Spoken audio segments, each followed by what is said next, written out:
You know, I was a candidate through this last election in April, and it was really challenging not knowing how things were going to go and being out there knocking on doors, then having to go inside. It changed everything, and everything has changed for us right now, and it can be overwhelming. What I said on the day that we were actually sworn in on April 21st, my birthday, was never again. We're not going to go through that again, where people had to choose between their own health and their constitutional right to vote. We can't let that happen again. And what I've also said is, during this pandemic, we need to make sure as a city that we are stronger than we were pre-pandemic, that we were stronger before, we're stronger after this pandemic than we were before the pandemic. And that starts with a strong democracy. Like the mayor said, we need to be able to vote from home. It might be in August, it might be in November, it might be out throughout next year. Things are changed, and our new normal is something different. Through this partnership, working with the libraries, our election commission, we're leading the way. A mailing will go out today to all of our households in the city of Milwaukee. Do you know how exciting that is? Talking about what the resources are available to vote safely from home. People who haven't had that communication before will now have the information and tools to make sure they can participate from home. So I'm so excited to be here today to help launch this effort called SafeVote. I thank the libraries, the election commission, the Common Council that was unanimous in this decision. We don't do that often, but when we do, you can tell it's of great importance. So again, I just want to make sure that we're stronger than we were before as we rebuild our city together during this pandemic and after. We have money coming in from the federal government. We could use some more resources, but we're going to make sure that everybody in the city is safe and certainly that they can vote and participate in the elections this fall and going forward. So I'm extremely excited to be here today, and thank you very much. And now Common Council President Chevy Johnson.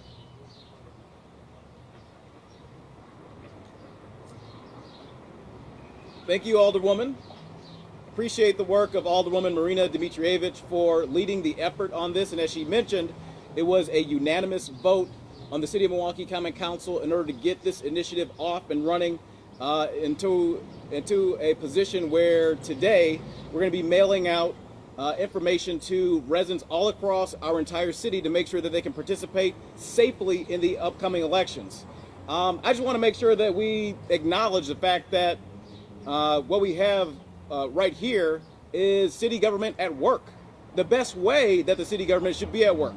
The Common Council, working in collaboration with the mayor's office, working in collaboration with the Milwaukee Public Library, working in collaboration with the Milwaukee Election Commission in order to deliver services to all of our constituencies.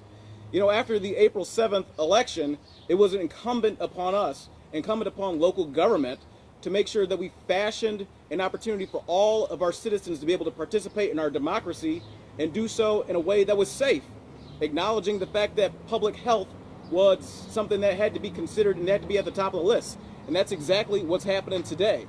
So again, I just wanted to come here to thank the Alderwoman for sponsoring this legislation, to thank every single member of the Common Council who worked to make sure that this legislation came to fruition, to thank the mayor's office for being a partner with the Common Council, to thank the Milwaukee Public Library, as well as the Milwaukee Election Commission for working collaboratively with us to make sure that every single person in Milwaukee has access to the ballot, can do so in a safe way, and to make sure that everybody's voice is counted, not just in August, but also in November.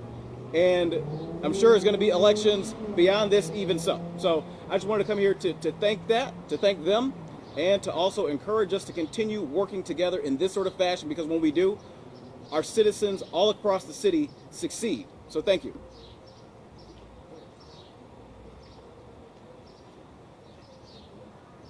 Good morning. We are very happy to be here today and promote this collaboration.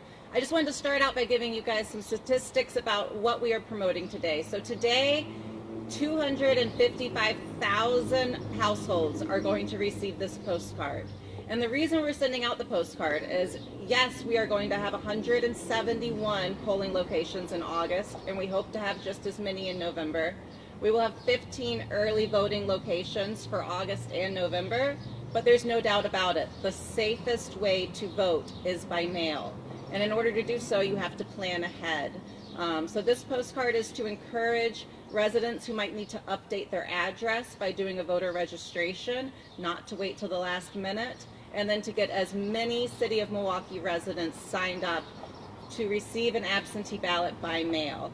We're promoting the MyVote website because it's the fastest way to request your ballot. The state has made many improvements since the April 7th election, and voters can now track their ballot through the mail system. So we feel it's really important in rebuilding trust in our democracy that voters know about the MyVote website and utilize it so that they can actually follow their voter record in real time.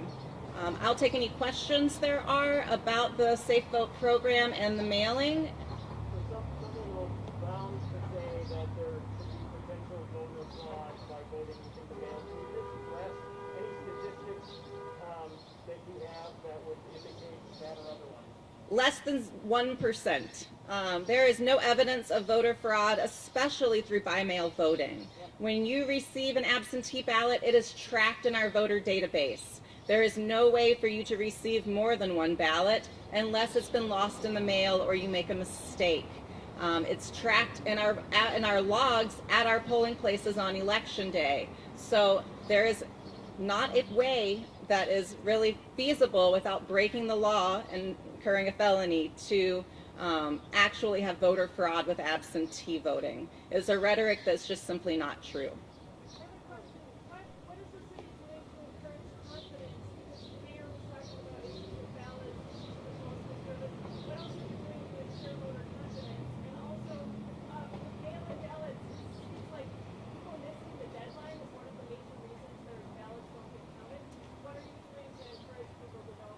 So one thing we're doing is sending out this mailing, and we're sending it out a month prior to the election. Unfortunately, when the state changed our laws to no longer allow late arriving absentee ballots, they did not accordingly change the deadline to apply. So the deadline is still the Thursday before the election. There is no way to apply for your ballot on a Thursday at 4 p.m. and then have time to receive your ballot, vote it, and put it back in the mail. So we are expanding our drop box locations in an effort to curb that issue. We are also really promoting the MyVote website because now there's accountability within our office of seeing when we actually had your ballot hit the post office and then tracking it through the post office system.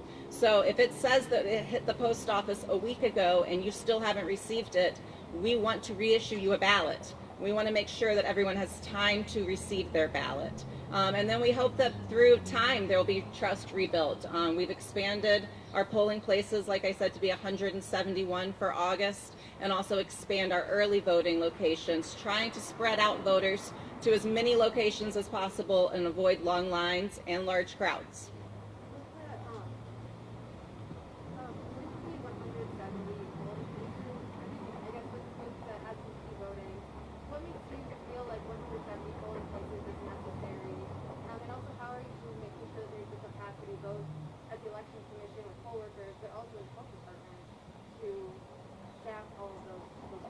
Yeah, so the question was, why do we need 171 polling places with this big push for absentee voting?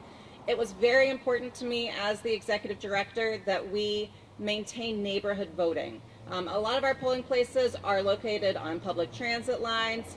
Voters walk to their polling place. They are used to that normal location. So we wanted to create less confusion and also, again, have as few people appearing in large crowds as possible. If you take the 18,000 voters that voted in April in person and divide that by 171, it's around 100 people per polling place. It's much more manageable, and we found that our election workers are much more comfortable staffing a location that's not going to see 5,000 voters, but instead, probably in November, we'll see 500. So it was really important to us and to our election workers that we not have the voting center model, but instead operate at a neighborhood level. Let me jump in. Yep. Let me add something.